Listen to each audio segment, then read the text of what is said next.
And we have some breaking news coming in on Gravitas. The United States has finally listed Pakistan as a country that supports terror.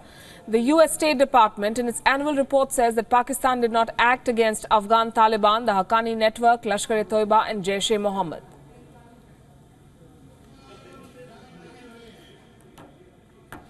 And this essentially adds more pressure on Pakistan. Remember, the US has been talking in this vein for a while now.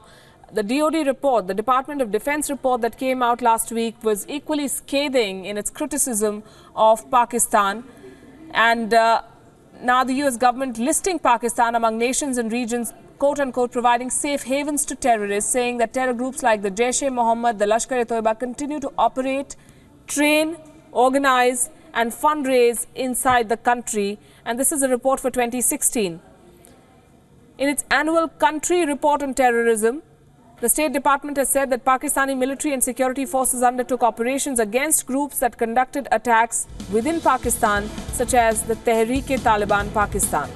And I'm quoting from this report, Pakistan did not take substantial action against the Afghan Taliban or Haqqani or substantially limit their ability to threaten US interests in Afghanistan, although Pakistan supported efforts to bring both groups into an Afghan-led peace process.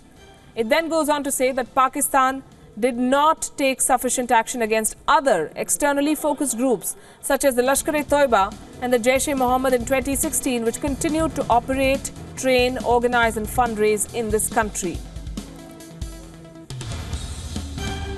Remember, India has been blaming Pakistan for cross-border terrorism and attacks in Jammu and Kashmir.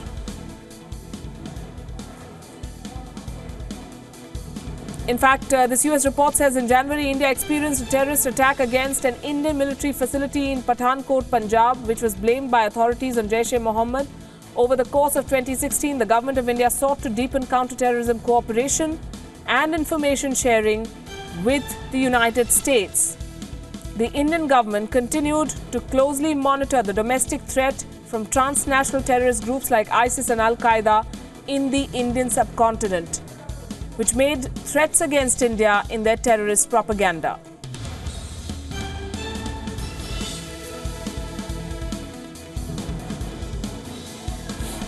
Joining us on the phone line from Washington is Lalit Kejha of the PTI. Lalit, first of all, the significance of what the State Department report says vis-a-vis Pakistan sponsoring and training terrorists.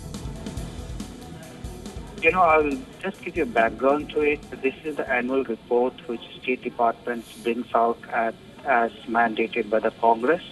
And although it's significant, but this is nothing new. The State Department previous reports have been saying that the parts of Pakistan which have been terrorist safe havens, not only the State Department, you see various officials who have testified before the congressional committees or the Pentagon reports have been saying that they are terrorist safe havens inside Pakistan. Pakistan has not been taking action against these terrorist networks.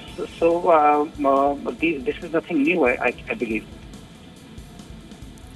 You're saying this is nothing new? When the US State Department puts it on record that Pakistan has been training, fundraising groups like the Lashkar-e-Toiba, the Jaish-e-Mohammed, this essentially vindicates India's stand.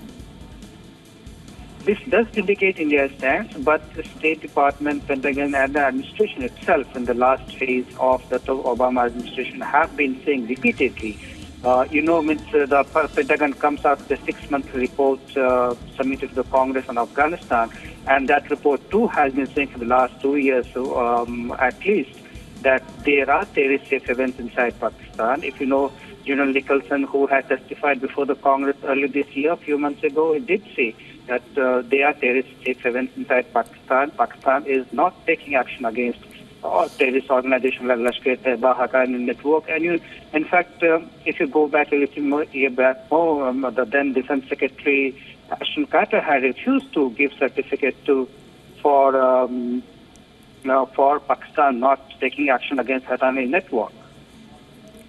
Does this mean that the Trump administration is going to walk the talk? Donald Trump has on numerous occasions, even as a candidate for the presidency and then after becoming president, criticized Pakistan's record.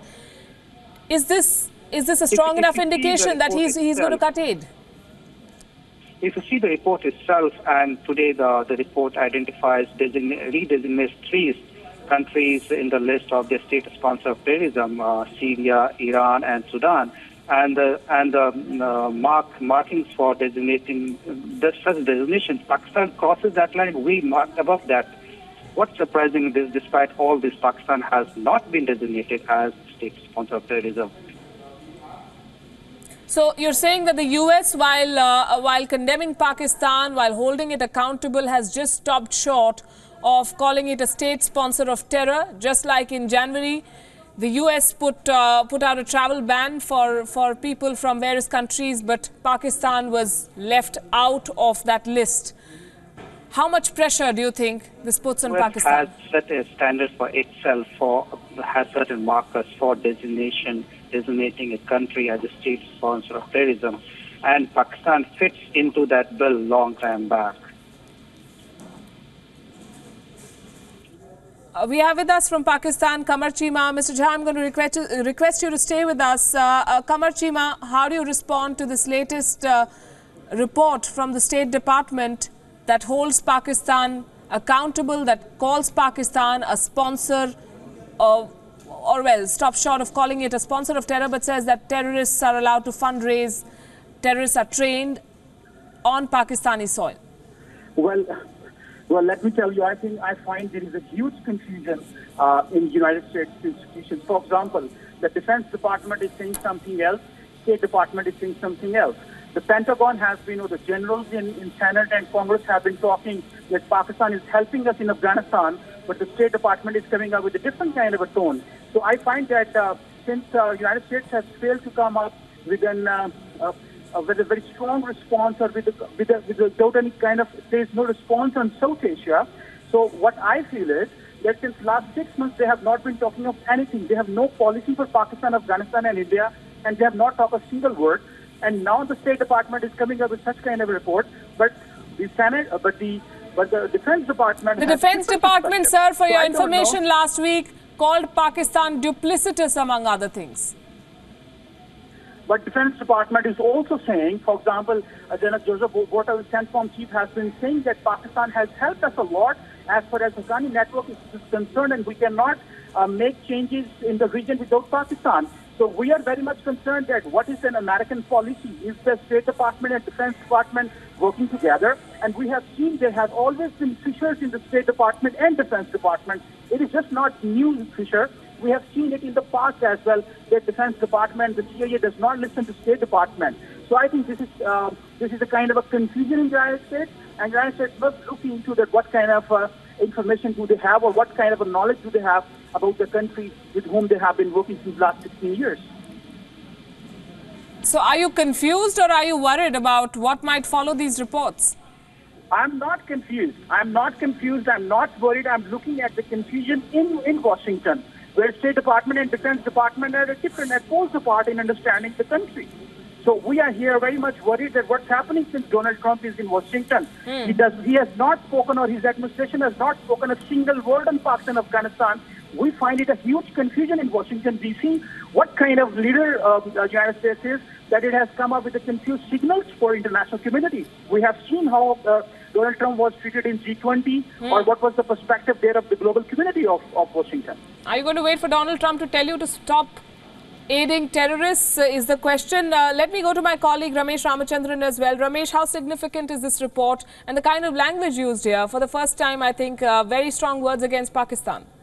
Indeed, Palki. I mean, Qamar may say what he does say, but the fact remains that in 3 weeks, we have seen 3 decisive actions on the part of the US government and the US Congress. Now, we saw the US designate Salahuddin as a global terrorist on the eve. In fact, when Prime Minister Modi was visiting Washington. In second week, we saw the US Congress decide on moving amendments to rethink or revisit American military aid to Pakistan. And now this from the annual country report on terrorism from the State Department, which talks about, criticizes Pakistan's stand on terrorism. So Clearly, in a sense, the noose may be tightening on around Pakistan's neck, but the fact remains that the proof of the pudding is in the eating. It remains to be seen how this translates on the ground going forward, and will it give India satisfaction on the count of terrorism, especially cross-border terrorism emanating from India's immediate neighborhood. Stay with us, Ramesh. We also have Glenn Carl, former CI officer, someone who also understands international affairs very well. Good evening, Glenn. We are looking at the State Department report that that squarely blames Pakistan for aiding, abetting, funding and breeding terrorists.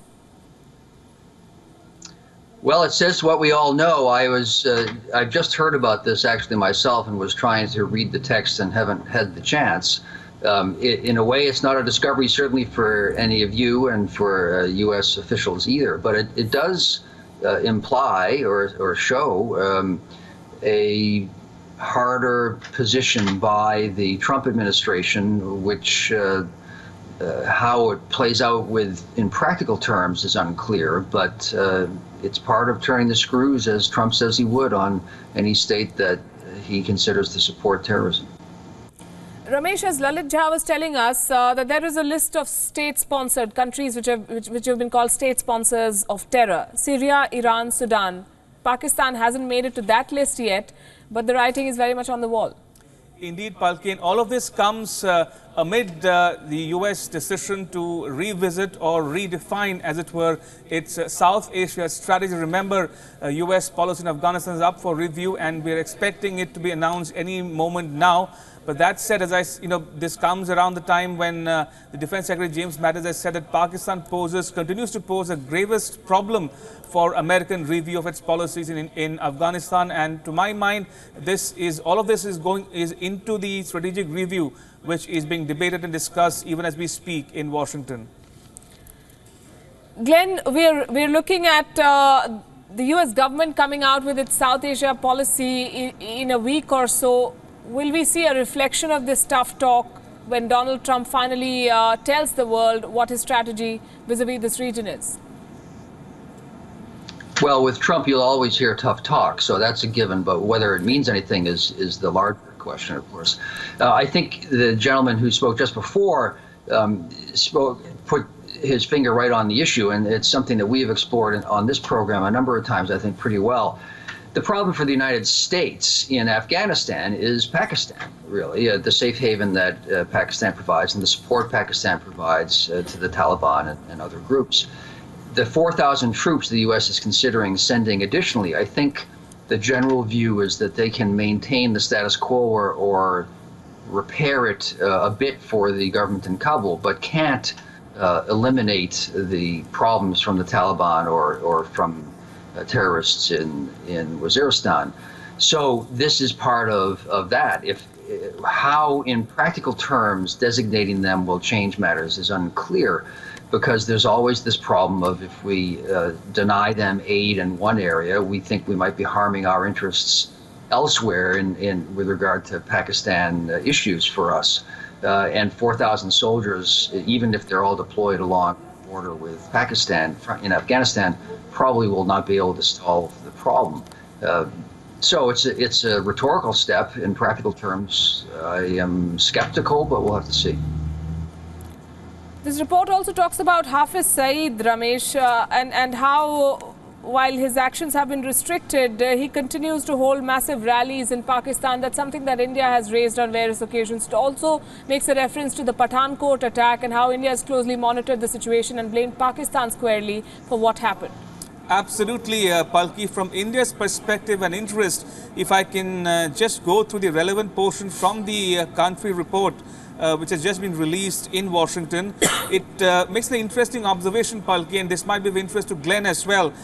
It says that Pakistan may be taking some action against some terrorist groups, but it is not taking adequate action against those terrorist groups who are basically targeting both Afghanistan and India, namely the Haqqani network vis-a-vis Afghanistan and other groups such as the LET and the Jamaat-ud-Dawa against India. So clearly, in a sense, the US may be trying to call Pakistan's bluff, but as Glenn says, and I also agree with him, the proof of the pudding is in the eating. It remains to be seen how Trump's intent translates on the ground going forward and whether it will give India satisfaction on the count of cross-border terrorism emanating from India's immediate neighborhood. Right. Retired Admiral Javed Iqbal joining us this evening from Pakistan. Admiral Iqbal, your first reaction, this tough talk coming from the State Department now. Last week we saw a DOD, Department of Defense report from the US also condemning Pakistan for being a safe haven for terrorists. And now this one. Worrying signal certainly for Islamabad? No, not at all. You see, we do not consider State Department the authority, neither they are God's number two. They are themselves terrorists. USA is terrorists in collusion with Modi and in collusion with Netanyahu. So I think very soon, they are standing with terrorists and they will be declared terrorists. The whole world knows that they are spoiling the world peace, and the whole world knows that the Pakistan army, the whole world recognizes the effort of Pakistan army in, making their effort to control terrorism. We have given great sacrifices both in uniform and of our, citizens. So we don't mind. You see, the thing is that it doesn't matter that if anybody tells us that you are so-and-so, we are seeing things on ground. The reality is that unless and until Pakistan and India, they understand that they are going to be neighbors and they have to resolve the basic issue, this drama will continue. We will keep on blaming you, you will keep on blaming us. I think all this is absolutely nonsense. We do not, give any weightage to this. For us, the Modi, Netanyahu, and Trump triangle is, a triangle of terrorism. So we are not pushed. Neither, you see, anybody else. So right. I think that the kind of terrorism you have unleashed in Indian Health Kashmir is itself, with all due respect, Admiral Iqbal Javed, the reality is also what we're looking at on our screens. Hafiz Saeed meeting people, Hafiz Saeed addressing rallies, and once he's put on under house arrest, we know that his son was doing his job. So that too is a reality that the world is looking at. And while you call Donald Trump a terrorist and whoever else in that list of yours, you're also waiting to get more dollars from the US in aid. He's being blamed of selling his own country. So who is Trump? We are not. We are responsible for what we are. We are against terrorism. We do not want our soil should be used by anybody, even against India, Afghanistan. This is absolutely, we consider terrorism is a scourge for the new humanity, and we condemn it. It is not over animosity or friendship with you. You see, the thing is that the terrorism in whatever shape, whether it is state terrorism or individual, or you see, we have absolutely no doubt that Pakistanis do not believe in terrorism. They were used. Terrorism in the Middle East was started by America itself. They are the greatest terrorists. Okay. Glenn Carl, do you have any thoughts?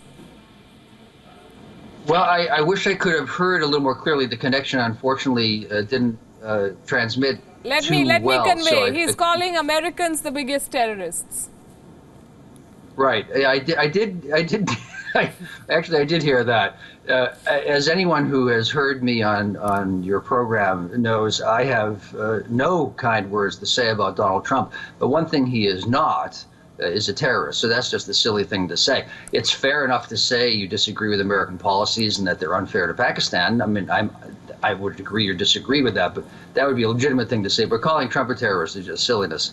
It's quite clear, too, that the State Department's statement really, as the gentleman surely would know, says nothing different than the U.S. intelligence community, the diplomatic community, and the political leaders of the United States have been telling Pakistan for years. The difference now is that it's made an official, overt statement.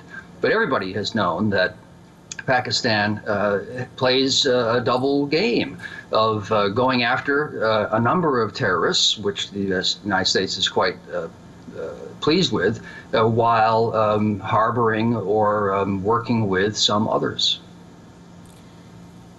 Ramesh, the tone of the people who joined from Pakistan was interesting, although they do not represent the government, but they I think also reflect what the thinking probably in Islamabad is. Do you believe that there's a redrawing of equations with China investing more in Pakistan and the US relooking at its strategy in this region? Palki, I mean, before I come to that, I'm astonished, at the remarks which Admiral Iqbal sought to make there just moments ago. To my mind, that is the manifestation of the problem that Pakistan is, and probably will continue to remain in denial for a long, long time to come. And this flies in the face of the actual report, the text of the report, and the relevant portions here actually seem to vindicate India's position, specifically on the issue of cross-border terrorism emanating from India's immediate neighborhood.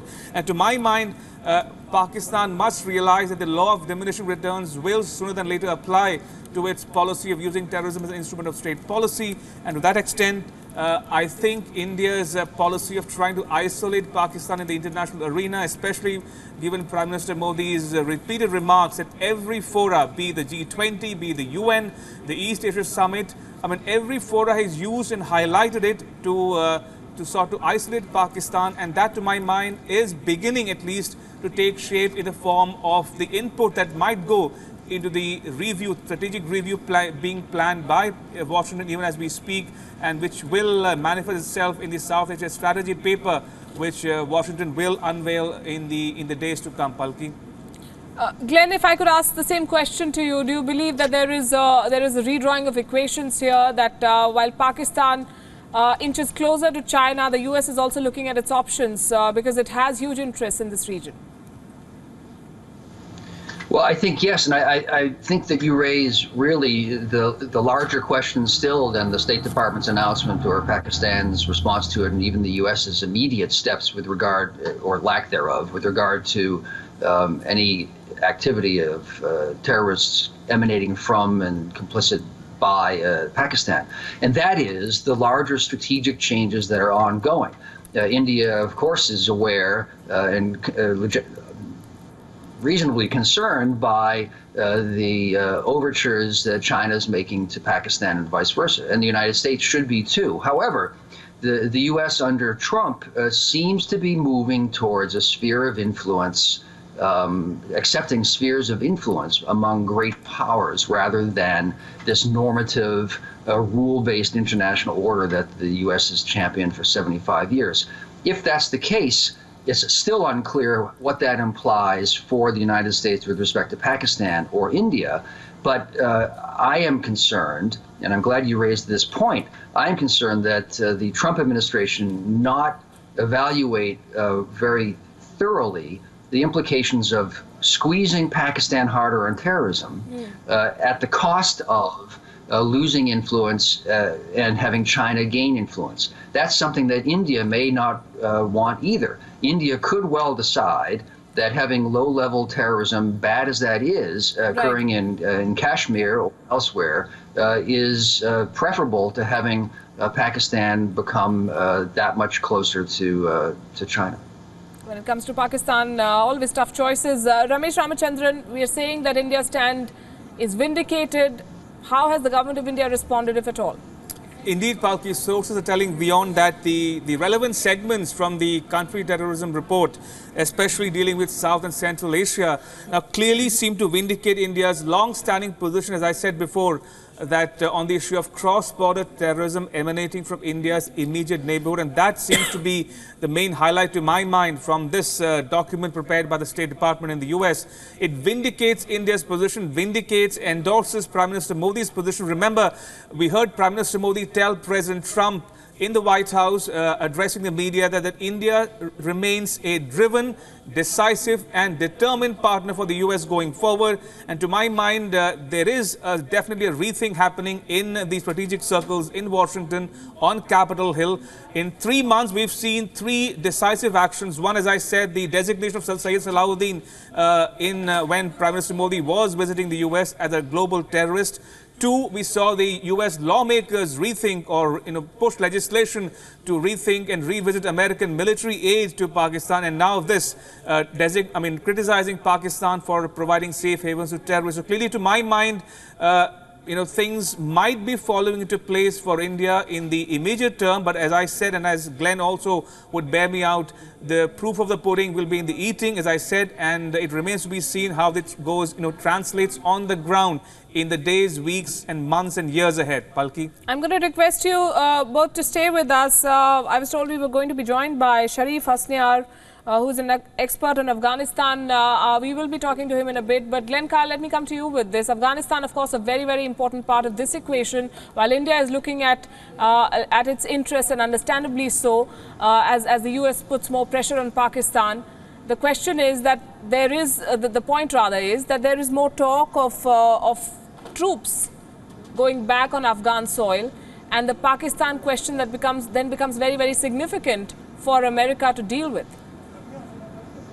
Well, Pakistan is the critical element, really, because without Pakistan's support or facto and official providing safe haven in Waziristan and the northwest frontier provinces, then the Taliban would have not very many places to go and to be safe.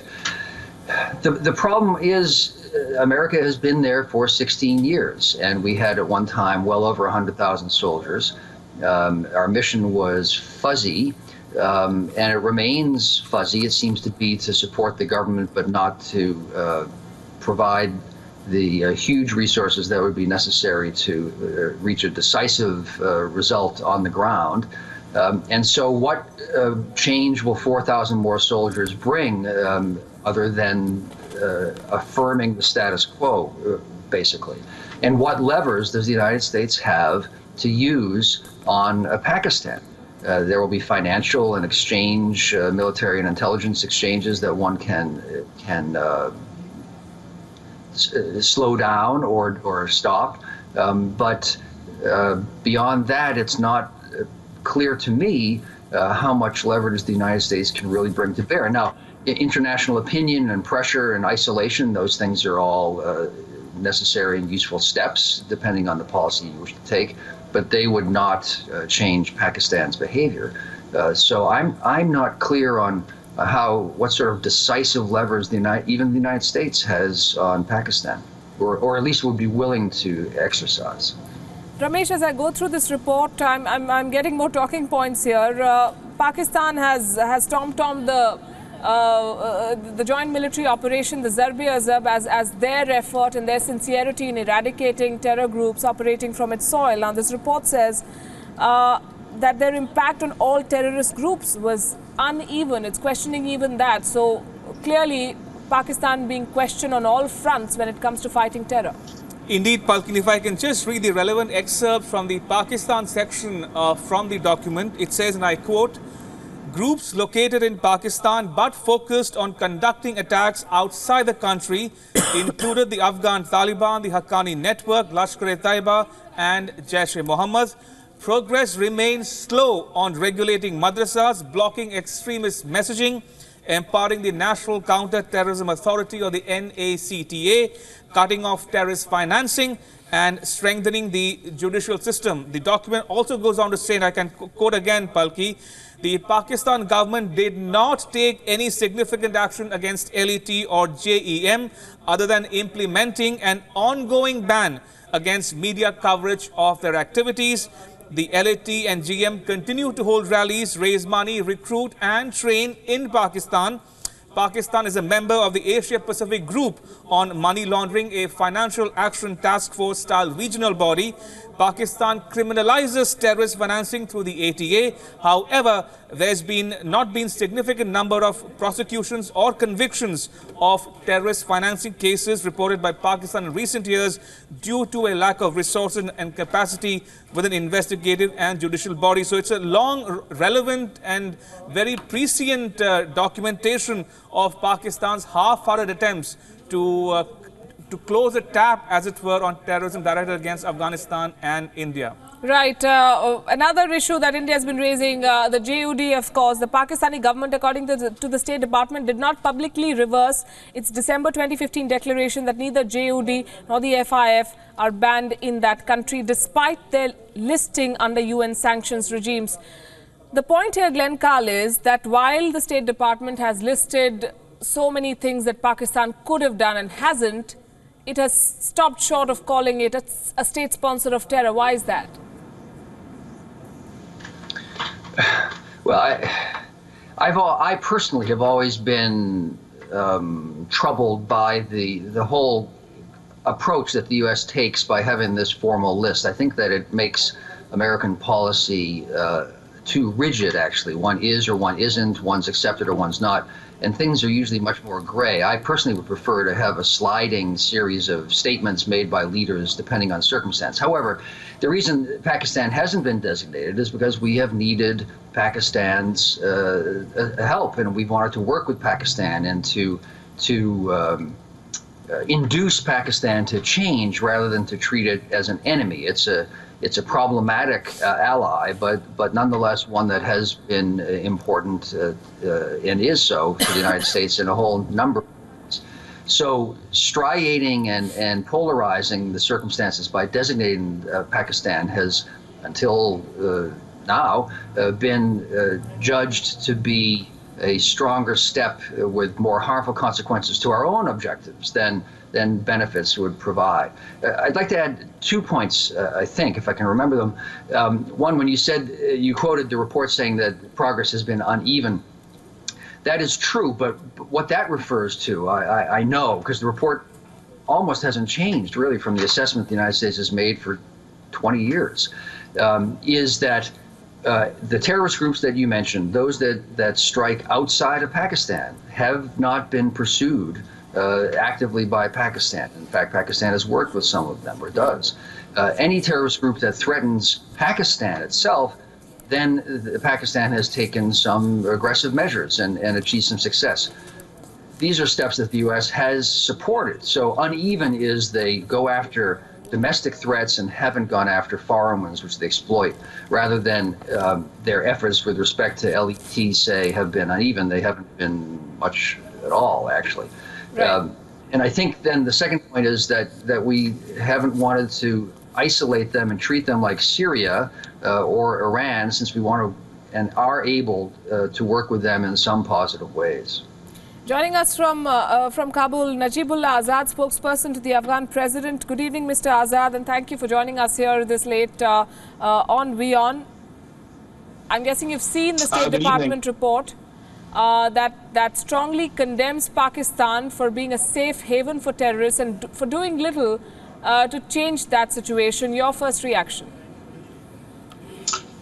Well, of course, Pakistan has been the safe haven for all international terrorism, transnational terrorism, and we have been asking the international community for the past 16 years, particularly for the past for these 2 years or 2.5 years. Well, Pakistan has taken some steps, but that was an internal matter, totally an internal issue that Pakistan has taken. Are steps against all those fighting the Pakistani government only. So it could not be figured out as a terrorism because of the Pakistani matter. They in Waziristan, whatever. But they never, of course, they had never operated against the Haqqani network and any other terrorists that are fighting against the Afghan government and international community in Afghanistan. So, yeah, we welcome the American report that Pakistan has been listed in the countries that are providing not only safe havens, but they are providing facilities for fundraising, things like that. And we have been doing this for the past couple of years, that we have been asking the international communities. But fortunately, that Americans now, or the U.S. is now considering Pakistan as one of the countries that is providing the safe havens to terrorists. This would, of course, be a big change, not only for Afghanistan, not only for the region, but for the international community, for the world. That this is the first time that a country is being listed that is providing safe havens to terrorism, that is providing facilities for fundraising. This will really help the international agenda that is fighting against the transnational terrorism, not only in Afghanistan but across the world. Right. Stay with us, Mr. Azad. Ramesh, I'm told you have the full text of the report. Just take us through the key points. Indeed, Palki, and for the benefit of viewers who might just be tuning in, this is the report we are talking about and discussing at the moment. This is the Country Reports Terrorism 2016, published in July 2017, released just moments ago in Washington. And if I just can take the operative part, especially concerning Afghanistan, this is the report as you can see on your screens right now. And this might be of interest to both Najibullah and Glenn. Afghanistan, it says, in particular, continued to experience aggressive and coordinated attacks by the Afghan Taliban, including the affiliated Haqqani network and other insurgent and terrorist groups. A number of these attacks were planned and launched from safe havens in Pakistan. Pakistan did not take substantial action against the Afghan Taliban or the Haqqani network, or substantially limit their ability to threaten U.S. interests in Afghanistan, although Pakistan supported groups' efforts to bring both groups into an Afghan-led peace process. Pakistan did not take sufficient action against other externally focused groups such as Lashkar-e-Taiba and Jaish-e-Mohammed in 2016, which continued to operate, train, organize and fundraise in Afghanistan. So this is from the report which was just been released in Washington and has a damning evidence against Pakistan in relation to both Afghanistan and Pakistan. And Palki, I'm sure my guests, both Najibullah and Glenn, would like to weigh in on the operative part of this report as well. Yes, I will go to them. Razaul Lashkar is also joining us on the phone line. Reza, your first response and your first reaction to what has emerged from the State Department today. Well, I mean, just a quick reaction. I've been looking at the reports for 2014, 2015, and 2016. Pakistan was listed as a safe haven for terrorism in all 3 years. However, this year's report is, the language is slightly different as far as India is concerned on several terror groups that are anti-India. There are more references to Lashkar-e-Taiba and to Jaish-e-Mohammed. There's more reference to how Pakistan has failed to counter the fundraising, recruitment, and organizing abilities of these two groups. So in that sense, it does serve India's purpose. There is tougher language being used against these two groups. Right. Glenn Carl, do you want to weigh in on the points that Ramesh highlighted from the report and the increased references to India? Is this a reflection of what could have been discussed between Prime Minister Modi and President Trump only last month? Oh, I think so, yes. When I was interested to listen to how it was written or what it said, because truly these are the assessments that the U.S. intelligence community, the entire national security establishment has made and has told Pakistan about for 15 years easily. I think I literally wrote similar wording when I was working, and I left the CIA a decade ago already, which is shocking to me. But so in substance, this hasn't changed the American position, and the Pakistanis have always sort of nodded and talked sideways and done basically nothing. Making it now more explicit in an open diplomatic forum, does add some pressure. I return to the query as to what pressure, what levers the United States will have to exercise. But this does signal, I think, yes, that Trump and Modi probably did discuss exactly this. In a sense, this is a reversion to a pre-Obama, to a more Republican, more conservative approach to how to go after terrorism, which is to go after groups, whereas the Obama administration and Democrats, very broadly speaking, try to look at a more holistic approach. Both have merits. You can argue both sides.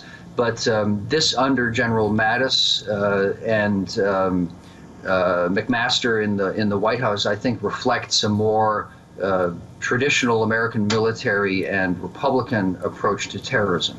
It's debatable whether it's the most effective one, but it is in line, certainly. Najibullah Azad, what does it mean for Afghanistan at a time when, this is something we discussed earlier before you joined us, the US is expected to come out with its report on South Asia and Afghanistan will be crucial. How do you see this for your country and its interests?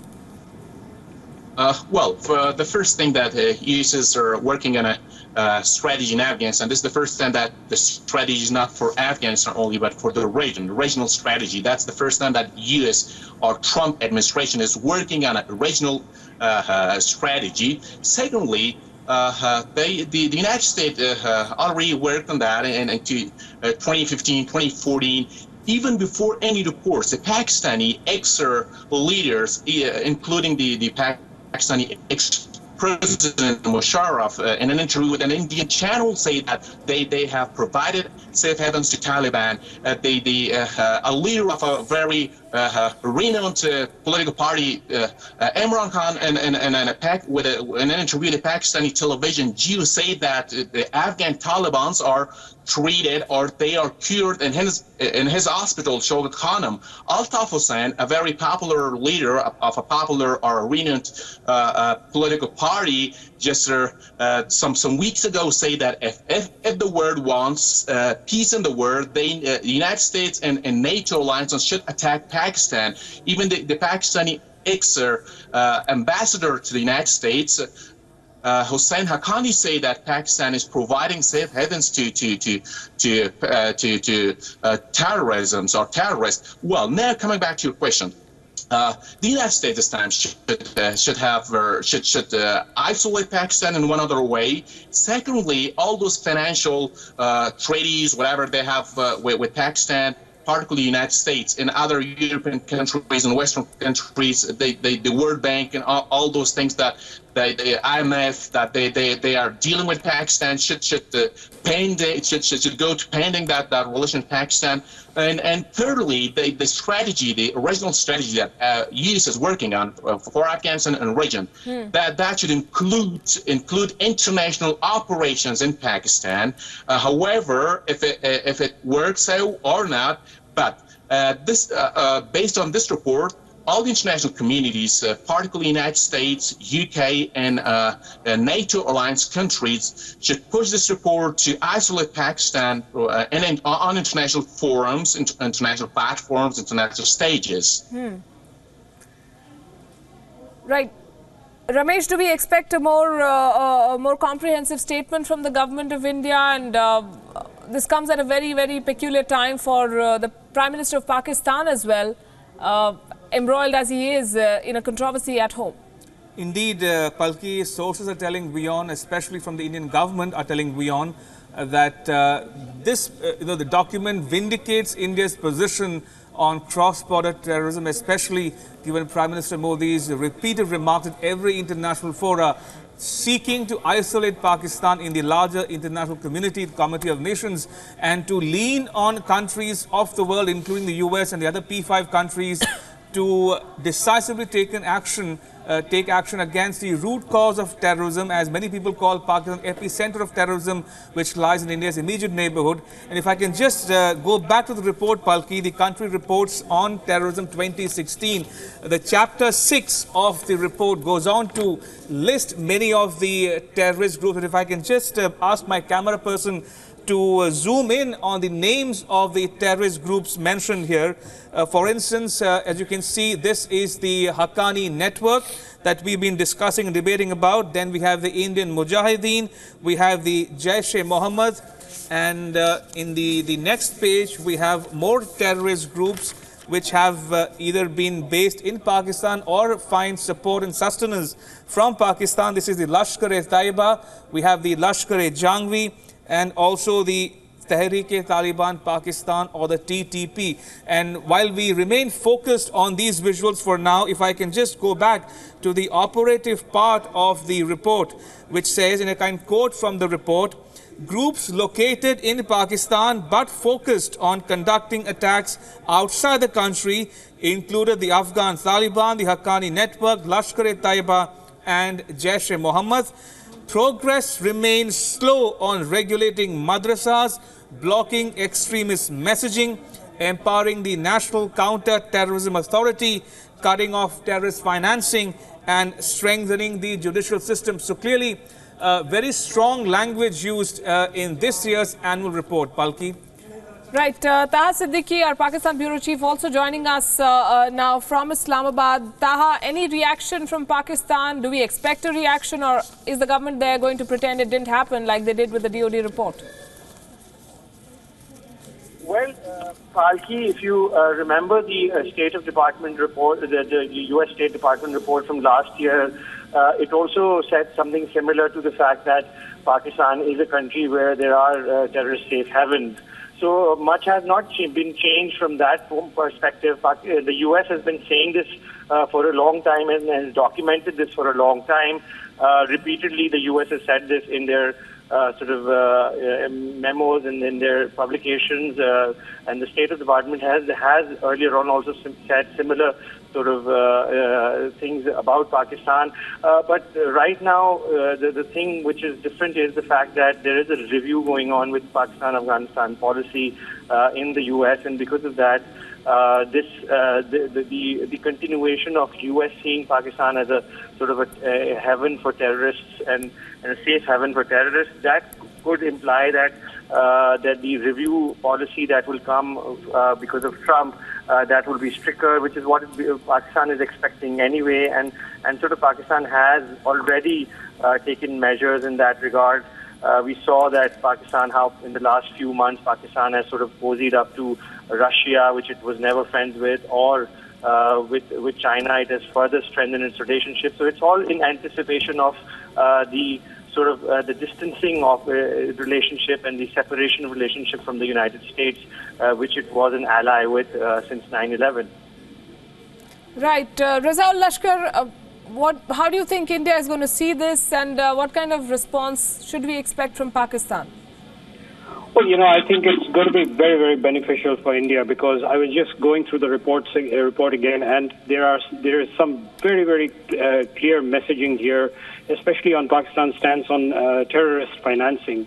There is very strong language that is used, which says that UN-listed entities, including LET and its branches, have not been effectively prohibited from raising funds in Pakistan.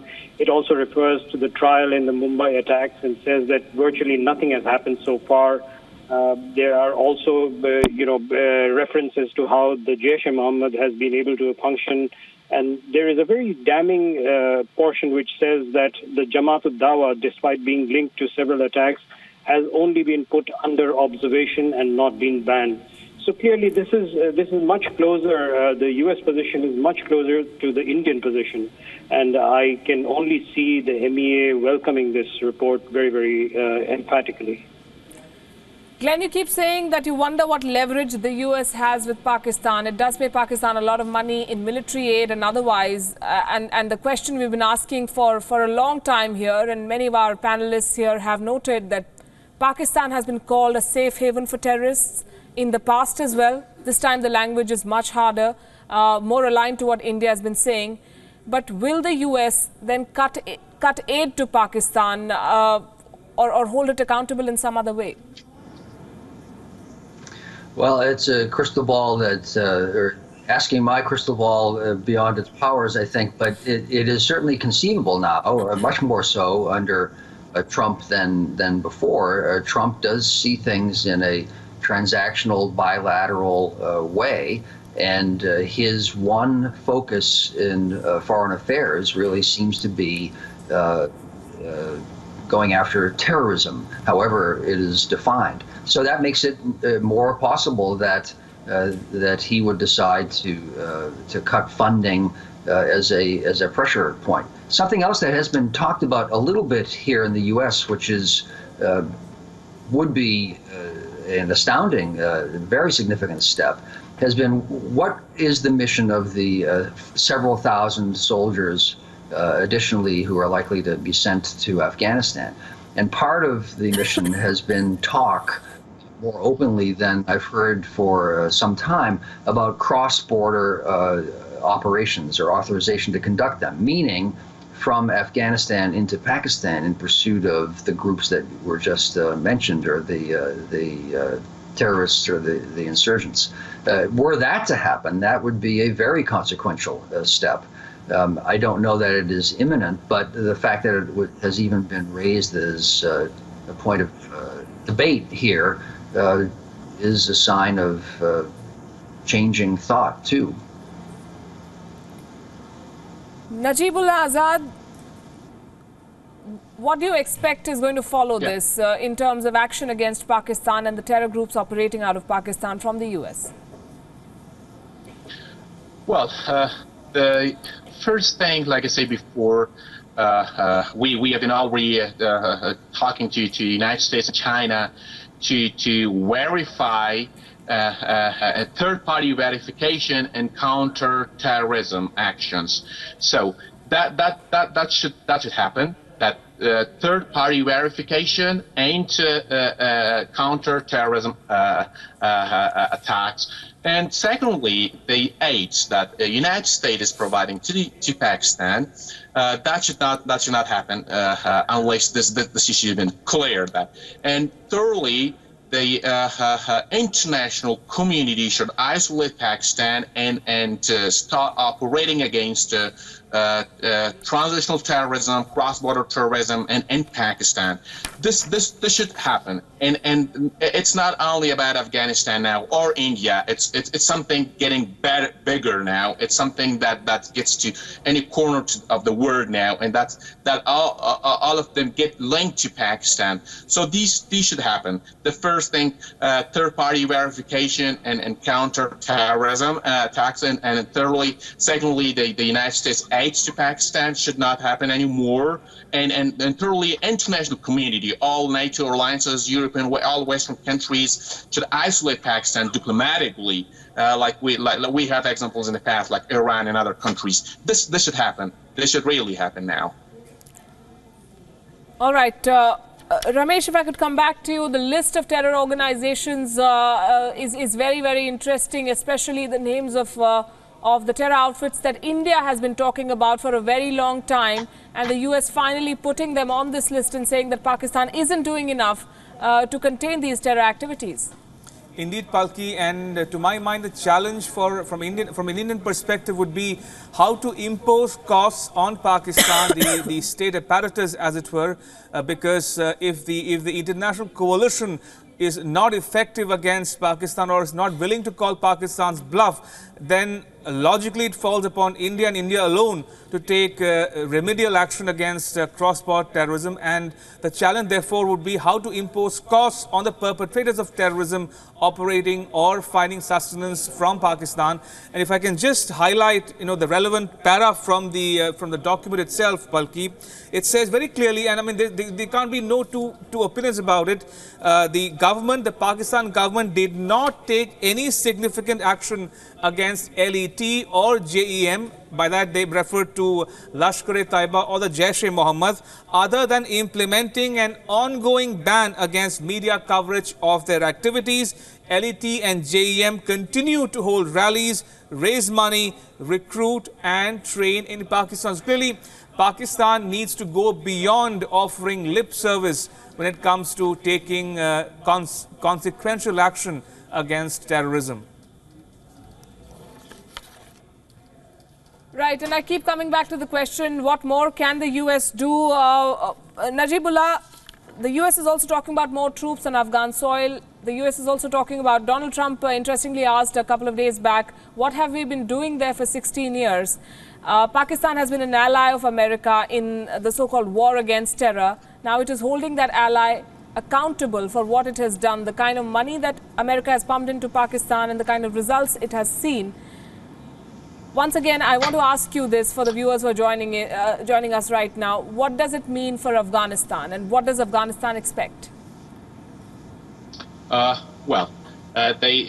more troops to Afghanistan would be here to train the Afghan troops only. They are not going to the war or fight against terrorism here. They will only train the Afghan troops. Secondly, yes, in the past 16 years, Pakistan had been getting billions of dollars from the United States, even from a cyclone project back in 1980s. They have been doing this. But fortunately, the credit goes to the Afghan government in one another way, that in the past 2 years, we could provide documents, evidence to United States and other international communities that Pakistan has been strongly involved in promoting terrorism, not only in Afghanistan, but it's getting to regional now.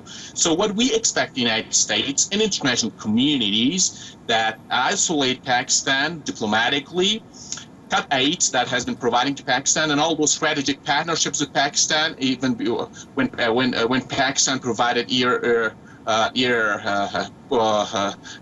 bases to the United States, based on those strategic partnerships, and thirdly, the third-party verification that Afghanistan would provide evidence, intelligence evidence to the third party, and the third party should verify that where the terrorists are in Pakistan needs to take steps practically this time. You believe, Najibullah, that the US Yeah. administration needs to now go beyond the tough talk and show us some action?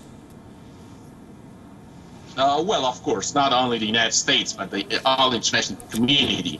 They should go beyond the tough tasks. They have to get at, and because it's not only about Afghanistan. Afghanistan is fighting more than 20 transnational terrorist groups that are, in one other way, they are being funded in Pakistan. They are being provided the safe havens. So this is getting international now, global now. So United States is one of the superpower now, as one of the a key state in the world.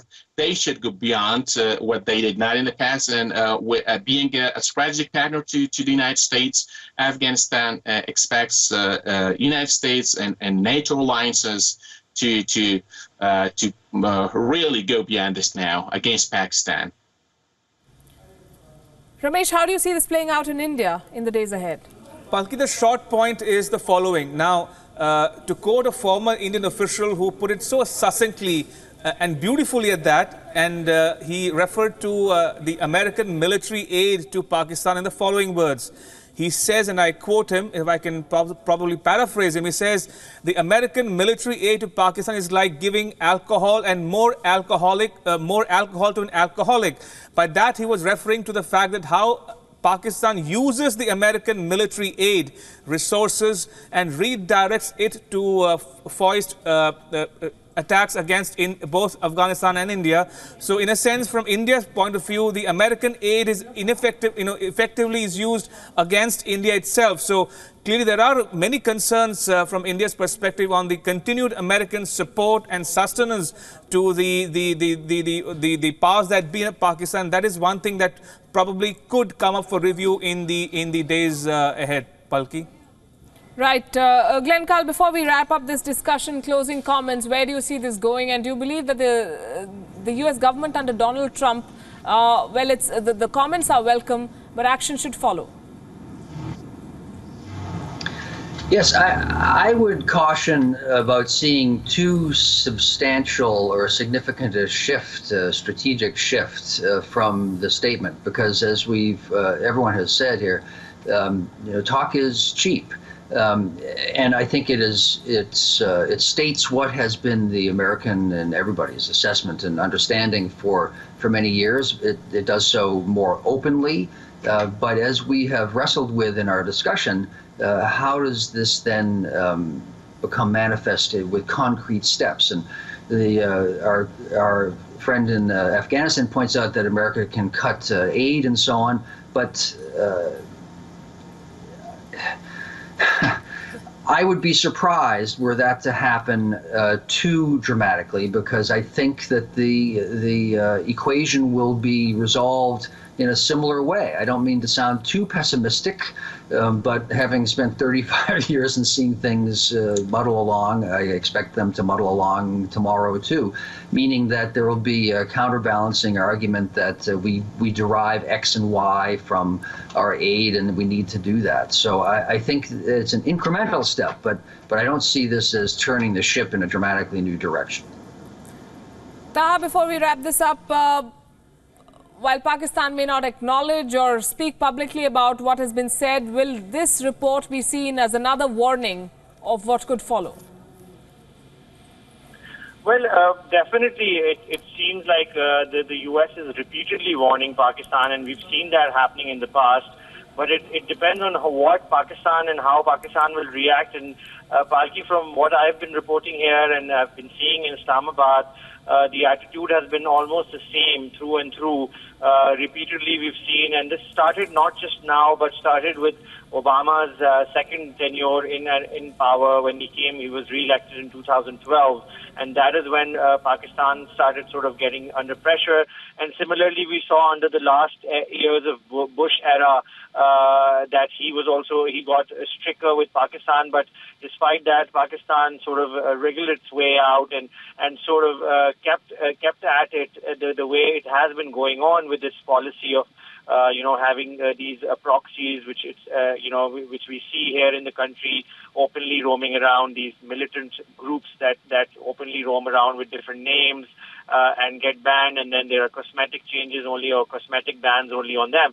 So whether or not there will be any reaction from Pakistan of this warning is what one needs to take into account. And from the sort of the past record of Pakistan that I've seen reporting here, we haven't seen Pakistan taking any heed to these warnings. But now, given the fact that there is an overall review of the American policy towards Afghanistan and Pakistan, it could mean harder times ahead, and especially because the Pakistani economy and the Pakistani defense economy, especially our defense industry, relies heavily on the U.S. for defense budgets and for defense spending. So that could mean somewhat of an impact domestically. Right, Taha Siddiqui, Glenn Carl, Ramesh Ramachandran, Razaul Lashkar and Najibullah Azad, thank you very much all of you for joining us on such a short notice as news broke of this State Department report that squarely blames Pakistan for propagating terror, for being a safe haven for terrorists. And we're looking at the reactions coming in thick and wide from across the world. Thanks very much for joining us on this special broadcast. The news continues on WION.